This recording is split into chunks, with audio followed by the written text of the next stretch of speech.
हाय दोस्तों, आज हम बात करेंगे ऑर्डर 27 सीपीसी जिसका रूल है 128B। अभी ये रूल जो है वो बोलता है कि गवर्नमेंट के खिलाफ आप कैसे केस फाइल कर सकते हैं, क्या क्या उसमें प्रोविज़न है, सारी चीज़ें आज हम इस वीडियो में क्लियर करेंगे। अब गवर्नमेंट के खिलाफ हम केस कैसे फाइल करते हैं उसके उसके बारे में मैंने ऑलरेडी एक वीडियो बना चुका हूँ जिसमें सिर्फ सेक्शन के बारे में बात की गई है। ठीक है, यहाँ पे मैं ऑर्डर 27 की बात कर रहा हूँ। ठीक है, देखिए दोस्तों, जनरली क्या होता है, जब भी आपको कोई केस फाइल करना होता है तो आप सबसे पहले लीगल नोटिस भेजते हो। ठीक है, उस लीगल नोटिस में 15, कभी कभी 7 दिन का टाइम देते हो सामने वाली पार्टी को, और कभी कभी 15 दिन का टाइम देते हैं सामने वाली पार्टी को कि वो अपना जो गलती की है वो सुधारे। ठीक है, अगर नहीं सुधरता है और आपको कोई रिलीफ नहीं मिली उससे, तो आप क्या करते हो, कोर्ट में केस फाइल कर देते हैं। ठीक है, मगर गवर्नमेंट में ऐसा नहीं होता। गवर्नमेंट के खिलाफ अगर आपको केस फाइल करना है तो 2 महीने का नोटिस देना पड़ता है उनको। अगर 2 महीने तक उन्होंने कुछ एक्शन नहीं लिया आपकी नोटिस पे, तो आपको हक मिल जाता है कि आप गवर्नमेंट के खिलाफ केस फाइल करें। इसके ऊपर मैंने ऑलरेडी एक वीडियो बना चुका हूँ, तो आप जाके देख सकते हैं। मगर आज हम बात करेंगे सिर्फ ऑर्डर के बारे में। ठीक है, सबसे पहले बात करते हैं सूट बाय और अगेंस्ट गवर्नमेंट। ठीक है, अब इसमें क्या लिखा है, person appointed by the government will file the plaint और रिटन स्टेटमेंट। अगर समझो गवर्नमेंट ने मेरे खिलाफ कुछ कोई कुछ इश्यू हुआ है, या तो फिर कुछ नहीं किया, अगर किसी आदमी को गवर्नमेंट के खिलाफ केस फाइल करना है तो गवर्नमेंट ने जिस बंदे को अपॉइंट किया है केस को सुनने के लिए, कोर्ट में अपियर होने के लिए, वो बंदा ही केस के ऊपर साइन करेगा और वही बंदा कोर्ट में अपियर होगा। ठीक है, person authorised to act for government, a person who is appointed by government will be act as recognised agent for that government. अब यहाँ पे क्या होता है, गवर्नमेंट बहुत बड़ी होती है। ठीक है, अभी उनके पास काम भी बहुत सारा होता है, उनको पूरा देश चलाने का होता है। गवर्नमेंट मतलब यहाँ पे स्टेट गवर्नमेंट और सेंट्रल गवर्नमेंट दोनों आ गए। अभी इतने बड़े आदमी खुद थोड़ी कोर्ट में आएगा। ठीक है, उसको उनका दूसरा भी बहुत काम होता है। वो क्या करेगा, एक ऐसे आदमी को अपॉइंट करेगा जो फ्री हो, वो कोर्ट में आ सकता हो, और उसको ये पता होना चाहिए कि केस क्या चल रहा है, केस के जो फैक्ट है वो पता होने चाहिए। ठीक है, तो ऐसे बंदे को अगर कोई कोर्ट मतलब गवर्नमेंट अपॉइंट करती है तो उसको बोलते हैं recognise agent.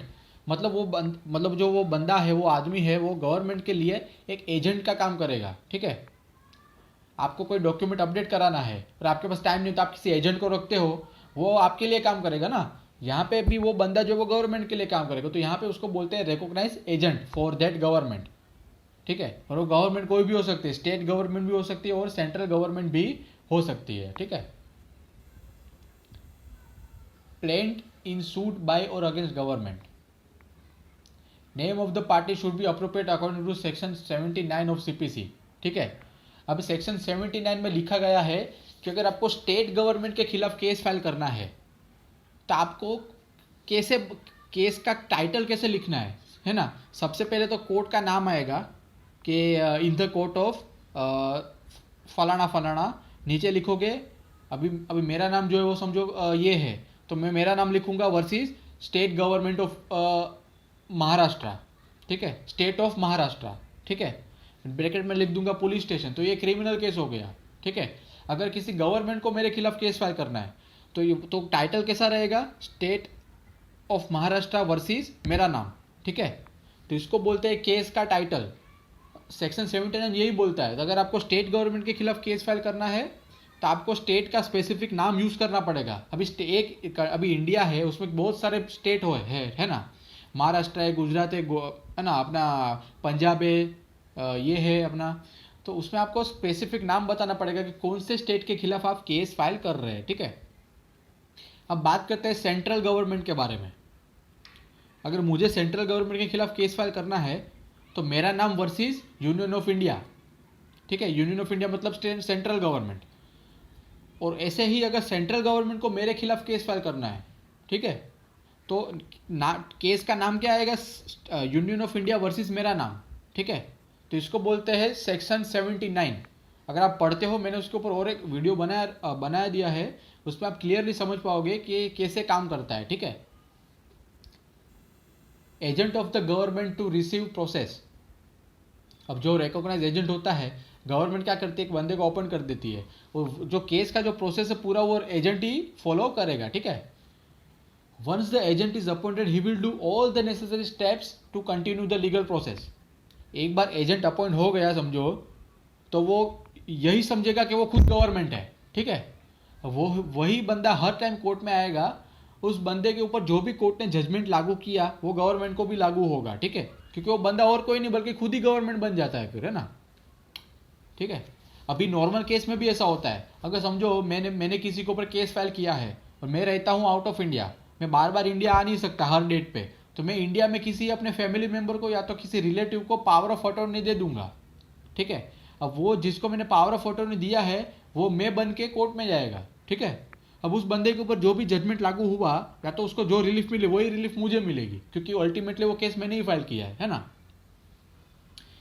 Fixing the day of appearance on behalf of the government, एक डेट फिक्स की जाती है, उसके ऊपर केस का प्रोसेस चलता है। अभी क्या होता है वो हम समझते हैं।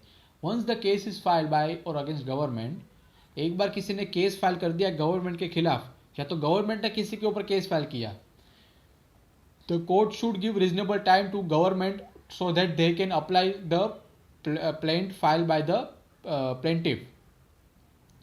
अब एक बार किसी ने केस फाइल कर दिया गवर्नमेंट के खिलाफ, ठीक है, या तो फिर गवर्नमेंट ने किसी एक बंदे के ऊपर केस फाइल किया, ठीक है, तो यहाँ पे क्या होता है, गवर्नमेंट जो है वो गवर्नमेंट को रीजनेबल टाइम दिया जाता है, ताकि जो प्लेंटिफ ने प्लेंट फाइल किया है गवर्नमेंट के खिलाफ, गवर्नमेंट उसका रिप्लाई फाइल कर सके, ठीक है।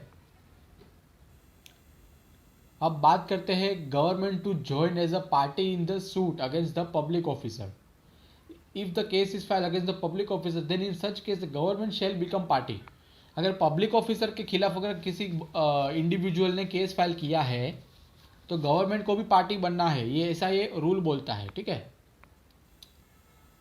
Duty of the court in a suit against the government और a public officer to assist in arriving at the settlement. The court should always try for settlement. अभी यहाँ पे क्या होता है, देखिए कोर्ट जो है इंडिया में इतने सारे केसेस हैं कि कोर्ट उसमें से निकल ही नहीं पा रही है ना, करोड़ों केसेस पेंडिंग है पूरे इंडिया में, ठीक है। जुडिशरी जो है वो धीरे धीरे चलती है, मगर रिजल्ट जो है वो अच्छा आना चाहिए। किसी एक क्रिमिनल को पकड़ने के लिए आप 10 इनोसेंट को सजा है ना नहीं दे सकते किसी को भी, है ना।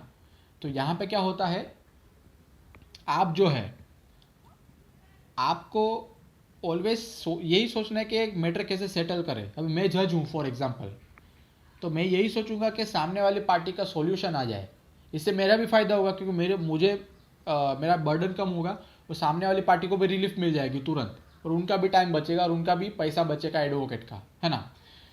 Because the court process are time consuming, so because of that it is advisable for court to try for settlement. अभी कोर्ट का जो काम है वो बहुत टाइम कंज्यूमिंग है, छोटी छोटी चीज़ के लिए आपको लाइन लगानी पड़ेगी, कोर्ट में जाओगे तो डिपार्टमेंट अच्छे से जवाब नहीं देता, कभी कभी झगड़ा भी हो जाता है स्टाफ के साथ। तो ऐसे में क्या होता है, टाइम कंज्यूमिंग है, और उससे क्या होता है कि सेटलमेंट जो है वो काफ़ी बेस्ट ऑप्शन होता है। इससे क्या होता है कि पार्टी जो है उसको रिलीफ मिल जाएगी जल्दी, ठीक है। The stage of case is not important, court should tight for settlement.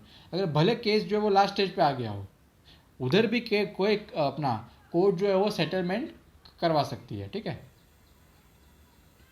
Attendance of the person able to answer question relating to the suit, तो court can call that person who knows the answer relating to the suit. अभी कभी कभी क्या होता है, plaintiff और defendant दोनों court में अवेलेबल है, ठीक है। अभी दोनों में से किसी को भी नहीं पता कि फलाना फलाना डेट पे क्या हुआ था, क्या हो सकता है, ऐसा बहुत बार हुआ है। तो ऐसे में कोर्ट को ऐसे बंदे को बुलाना पड़ेगा कोर्ट में जिसको ये पता हो, और उस बंदे को आना भी पड़ेगा, ताकि क्या फर्दर प्रोसेस जल्दी हो। Extension of time to enable the public officer to make reference to government. Court should give reasonable time to public officer so that he can reference to government. Public officer के खिलाफ अगर कोई case file करता है तो public officer के पास sufficient time होना चाहिए जिसकी मदद से वो जो है वो गवर्नमेंट को रेफरेंस दे सके। फिर गवर्नमेंट जो गाइड करती है वो हिसाब से पब्लिक ऑफिसर काम करेगा, ठीक है। Procedure in a suit against public officer, here the government takes the defence of the suit against public officer. अभी यहाँ पे क्या होता है, पब्लिक ऑफिसर के खिलाफ अगर आप केस फाइल करते हैं तो गवर्नमेंट जो है वो पब्लिक ऑफिसर की बचाने की कोशिश करेगी, ठीक है, क्योंकि पब्लिक ऑफिसर है तो उनका ही आदमी है ना, गवर्नमेंट के लिए ही काम करता है समझो, तो गवर्नमेंट जो है वो उसके लिए डिफेंस में खड़ी हो सकती है। No security to be required from government और public officer in certain case. देखिए दोस्तों क्या होता है, एक बार केस फाइल होता है, प्लेंटिफ ने केस फाइल किया डिफेंडेंट के खिलाफ, तो कभी कभी क्या होता है, कोर्ट को ये डर लगता है कि डिफेंडेंट इंडिया छोड़ के बाहर चला गया, या तो फिर कोर्ट की जो डेट पड़ती है उसमें अपीयर नहीं हुआ।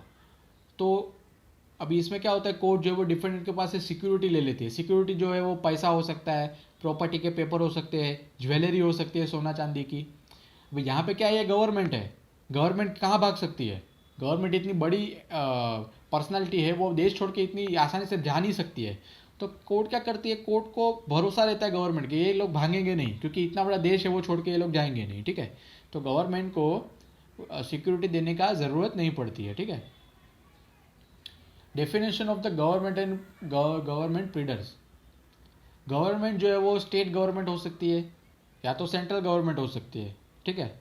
इसका कोई स्पेसिफिक डेफिनेशन नहीं है, ये तो मैं आपको एग्जाम्पल बता रहा हूँ कि गवर्नमेंट क्या होती है, या तो स्टेट गवर्नमेंट होगी या तो सेंट्रल गवर्नमेंट होगी, और तो कोई हो नहीं सकती। बात करते हैं पब्लिक प्लीडर, मतलब सॉरी गवर्नमेंट प्लीडर की। Pleader means a person who has power to stand on behalf of the government. मतलब एक ऐसा बंदा है जिसको गवर्नमेंट के लिए खड़ा होना, मतलब उसके पास राइट है, उसको समझ है वो चीज़, तो इसको बोलते हैं गवर्नमेंट प्लीडर। अगर आपको ये वीडियो अच्छा लगता है तो दोस्तों इसे लाइक करें, शेयर करें, सब्सक्राइब करें। शुक्रिया।